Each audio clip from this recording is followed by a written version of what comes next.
Alice, your first book, Unpolished Gem, was a huge critical and commercial success. Your new book, Her Father's Daughter, is a foray deeper into your personal history. What drew you to write about your father and your relationship with him? I've always had a close relationship with my dad. So I'm one of 4 children and I'm the oldest. And my father always reminded me of the character. There's a father character in the movie Life is Beautiful. It's an Italian movie about a family that survived the concentration camps in Italy. And my father brought us up to have a certain viewpoint of the world, brought us up in innocence, which was as best as I can put it. And what drew me to write about him was he didn't come from innocence. So he survived the killing fields in Cambodia, and he came out of them when he was 30, and he came to Australia in 1980, and that was 31 years ago. And so what drew me to write about him was, strangely enough, I was in the States on a writing residency, and I really didn't think I'd write about my dad. I wanted to write young adult books because, that's my favourite audience, are young adult readers. And one evening I wrote this short piece about a man, my father, who is just turning off the lights before bed and preparing the house, putting the knives away, and every single knife in the house has been blunted, so the sharp tips have been cut off and they've been filed down. And after I wrote that, I thought, that's a bit strange, and that was when the heartbeat of the book came about, was this, not my father in the killing fields, but my father at home putting away kitchen implements. Yeah. And it's written in quite an unusual form, in the sense that it's told from 2 perspectives, your perspective and the father's perspective. How did that come about? That piece I wrote about my father, the very first piece, which is when I thought I had an essence of a story there, was from my father's perspective in 3rd person. So he switched off the lights, he did this and he did that. And I kept writing more passages like that, but then I realised that it wasn't coming to life unless there was another voice in it, which was the daughter's voice. Now, the reason it wasn't coming to life was I was 28 years old at that time, couldn't do the voice of a 60-year-old man. That would have been disingenuous and it would have been silly. But how the voice worked was when it was in conversation with his daughter, which was me. So that's how the book came about, to have 2 voices, both in 3rd person, the daughter character and the father. And how did you research his story? What was the process that you then, having decided that this was the book that you were hoping to write, how did you start to research his life?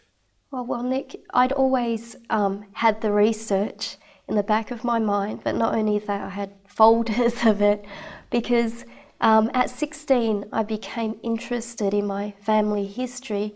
That was a time when, I learnt about Holocaust. That was when I realised my father had survived one, so we watched the killing fields together, and at 18 he took me to interview quite a few of his friends in Springvale who had survived the same thing. And I'd always grown up with friends who had parents who survived the same thing.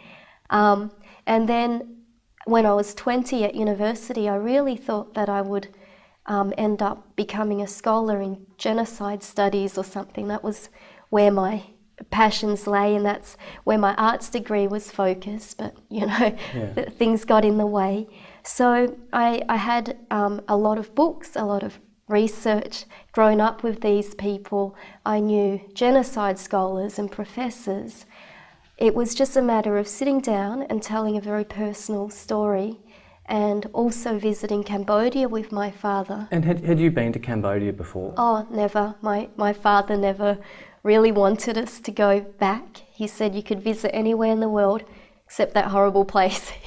So he left there when the country was smoking and in ruins. And so what was his response when you said, not only I'm writing a book about this, but I am going to Cambodia? Oh, well, he said, I'll come with you, and your uncle will meet you at the airport, and he'll have his bodyguards, and you'll be protected all the way through that dangerous country. So my father and I went to Cambodia, and sure enough, my uncle was there with his bodyguards and his, big black Mercedes and 2 4-wheel drives behind in case, bulletproof floors on his cars. And this is how lucky I've been and where I've grown up. I said, how ridiculous to have bulletproof floor. Who's going to shoot you from below? And my uncle said, there are landmines here. And then I realised, okay. But I don't know how much a bulletproof floor can protect you from a landmine. So my relatives in Cambodia grew up with a high level of security, or came back and built all this security around them. As you wrote it, did you consult with your father? How was the writing process for you? Did it involve him? Yeah, it did, a lot. So when I was in the States, I was living in Alaska for a month, and I called him up. We Skyped each other. He learnt to use Skype. And then he would tell me his story, There'd be long sessions, 2 hours, 3 hours. And by the end of it, I'd be so drained. He'd be okay. I don't know how he does it. And so I'd write up his stories and I'd email them to him. And I wanted his feedback. I wanted him to say, this is the way it was, or yeah, that's how I felt. But he never gave me anything like that. Instead, he corrected me on the technical error. So he'd say, well, that river was actually located closer to this region, and things like that. And one day I asked him, I said, Dad, what do you think of the story? Are the characters accurate? And he said, well, I can't, you're the writer here. So I'd always been brought up being able to write whatever I wanted. And when my first book came out, my father sometimes would come to writers' festivals and people would ask, how do your family feel? And I'd say, well, my dad's in the audience, you can ask him. And he'd stand up and say, we're really proud of Alice, we can't believe this has happened, it's been such a blessing.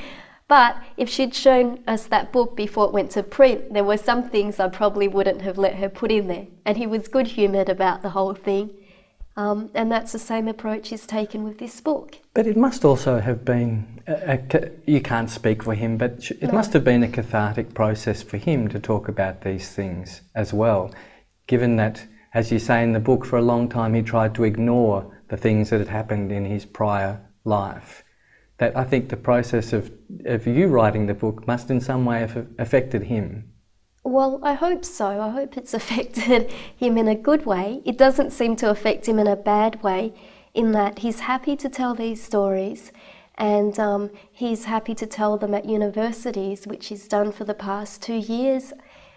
There's a course called Genocide and History at Melbourne University, so sometimes he gets asked to talk about that. And he actually likes, and I honestly say that he likes telling students these stories. But for me it was so difficult because it's your father, you grow up with him, and the book is located not in the killing fields at the very beginning, but it's after the Great Australian Dream. So he wanted, I think secretly in his heart, he wanted a Mao's Last Dance, a great narrative of success, a triumph against all evil.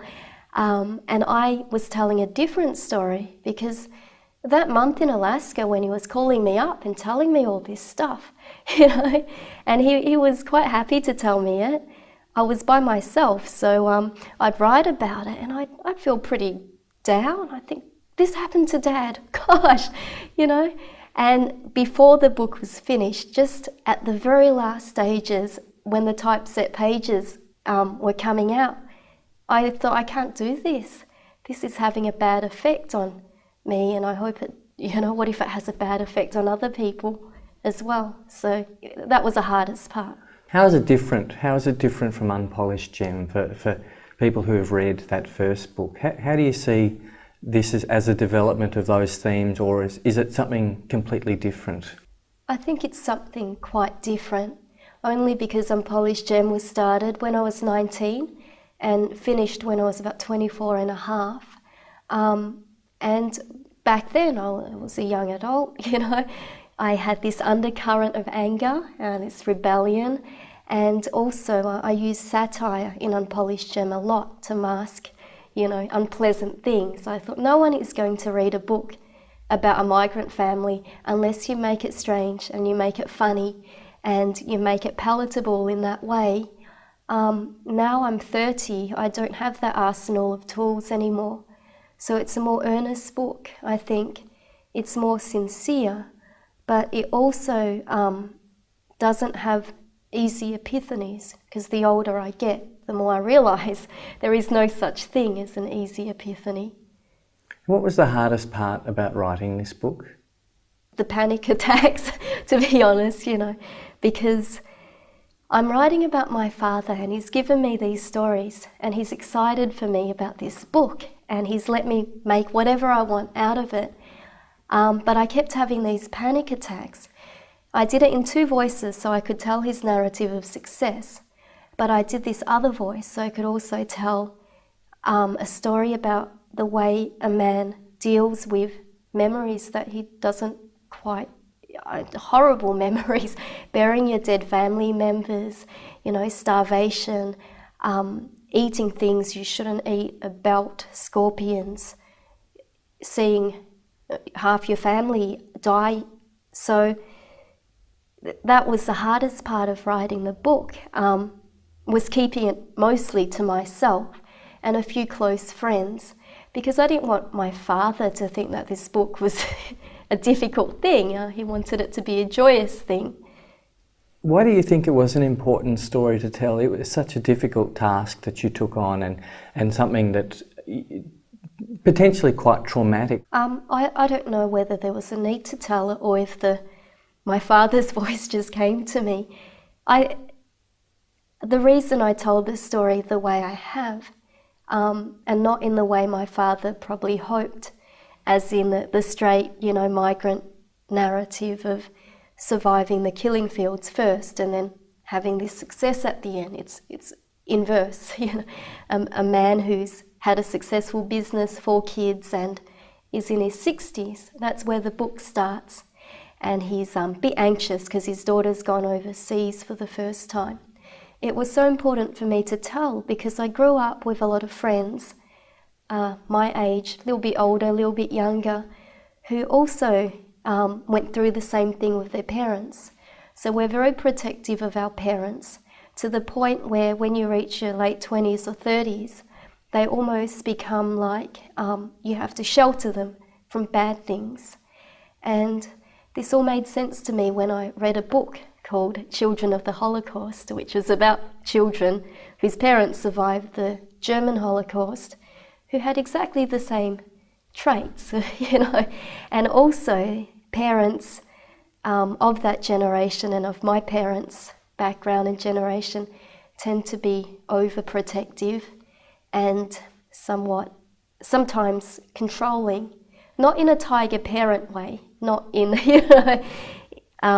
a superficial way, but in a way that is they're afraid. Their love is always tinged with fear. And how about the rest of your family? How have they responded to? Have they read it? No. Some of my family are not readers, but my cousins in Cambodia, who we stayed with while I was there doing research with my father, this is interesting. They're not that much older than me, and they survived the killing fields. So one of my cousins is 35 this year. She would have been 5, her sister would have been 10. And they were wonderful. They gave me, everything they could to help me. But they said, we don't have the memories. And I thought, wow, you came out at 10 years old. And they said, we really don't have the memories. They weren't being sly. There was a part of their brain that had shut that off to make them able to survive and to live in Canada and go back to Cambodia. Yeah. And how do you think your father's experiences have affected your life as you've grown up? This is more a general question, I guess. Oh, okay. That's a good question, Nick. I think my father has high levels of anxiety. I don't know if that's affected my life. I don't have that high level of anxiety, but you feel the need to protect your parents from unpleasant things.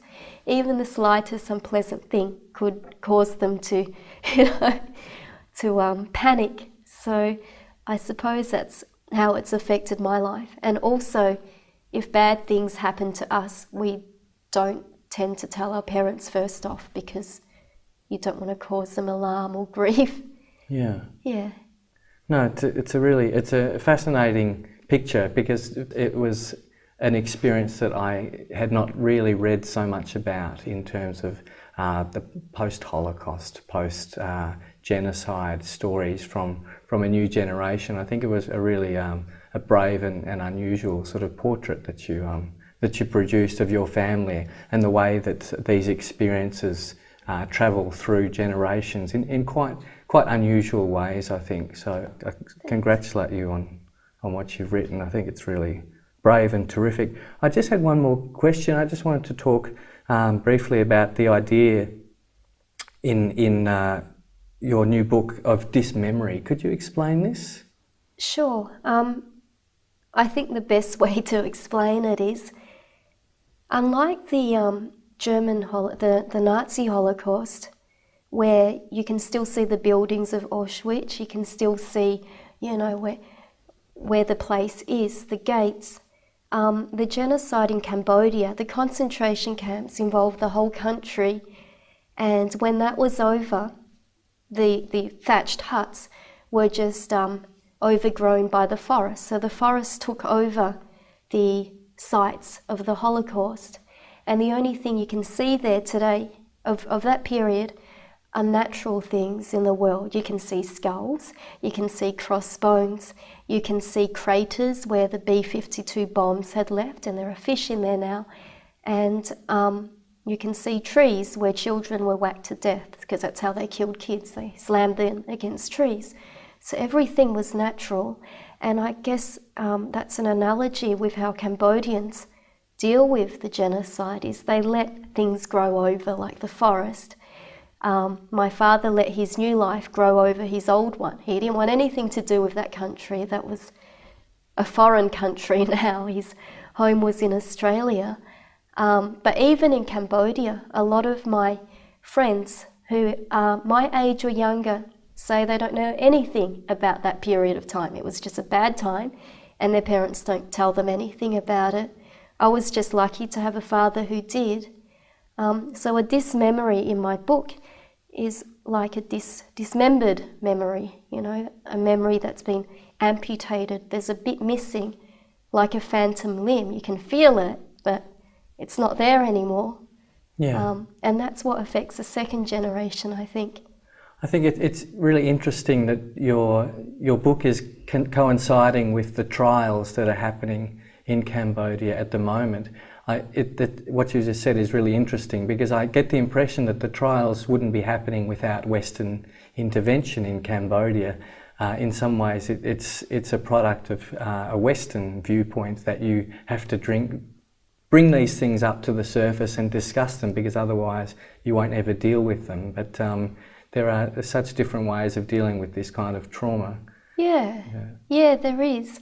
I was speaking to someone who was at the trials and who was also a professor, and he said that, in some places they had to round up people from the countryside and pay them some money so that they'd attend the trials, because it's not part of the...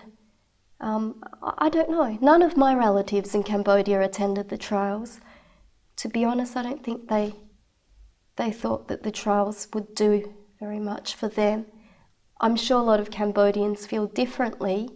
My father doesn't know about the trials very much either. Well, thanks very much for talking with us, and Thanks, good Nick. luck with your book. Thank you.